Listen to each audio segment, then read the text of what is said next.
Bonjour à toutes et à tous et merci de votre fidélité. J'ai parfois entendu dans ma vie de prêtre, vous les chrétiens, vous suivez le berger et vous n'avez pas à vous poser de questions. Oui, la facilité voudrait qu'on se laisse conduire aveuglément par le Christ et son Église. C'est confortable, mais ce n'est pas ce que demande Jésus. Jésus n'enferme pas, il ouvre, il interroge. Voulez-vous partir vous aussi ? Cette question est bien le signe que les disciples sont libres et que Jésus n'a pas d'emprise sur eux. Ils sont libres de répondre en conscience. Cette question de Jésus est aussi le signe que Jésus attend de ses disciples qu'ils soient adultes dans leur foi, qu'ils puissent répondre après avoir réfléchi, discerné avec d'autres. Suivre Jésus a-t-il du sens ou pas ? Il arrive à un moment dans la vie où il est bon de faire le point. Où en suis-je de ma vie, de mon avenir, de mes choix, de mes engagements, de mes solidarités, de ma foi ? Suivre le Christ ne peut se résumer à appliquer des règles et des prescriptions, vivre des rites et des coutumes. Être disciple de Jésus, ce n'est certainement pas être un mouton de Panurge.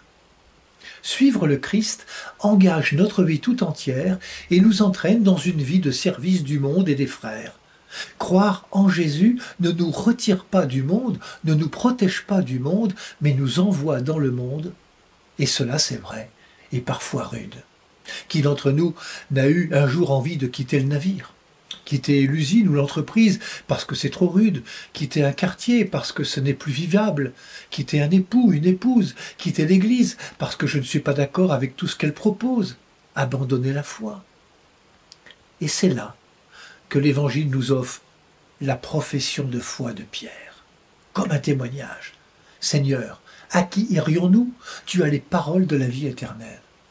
Cette profession de foi de Pierre m'évoque celle de Jacques Noyer, ancien évêque d'Amiens, qui témoignait lui aussi de sa foi. Écoutez. Je sais que beaucoup d'hommes vivent sans espérance, et je crois pourtant que Dieu ne désespère d'aucun d'eux. Je sais que le monde est imparfait, ingrat et cruel, et je crois pourtant que Dieu compte sur nous pour le rendre habitable. Je sais que dans tout homme se cachent des réserves insoupçonnées de cruauté, et je crois pourtant que l'Esprit Saint peut le rendre capable d'aimer. Je sais que notre liberté est souvent illusion et nos pouvoirs minuscules, et je crois pourtant que rien n'est fatal, surtout pas le sens des choses. Je sais que la mort a toujours le dernier mot et je crois pourtant que le cœur de Dieu ne laisse perdre aucun moment de vie. Je sais que ma vie est celle d'un pécheur, je ne compte pas sur ma vertu. Et je crois pourtant que Jésus m'ouvrira le pardon de Dieu.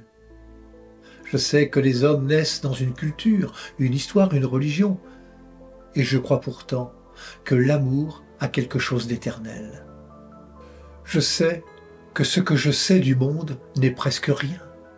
Et je crois pourtant que je sais l'essentiel quand je dis en Église « Je crois en Dieu le Père Tout-Puissant, Créateur du ciel et de la terre ». Bonne journée à toutes et à tous, prenez bien soin de vous et des autres.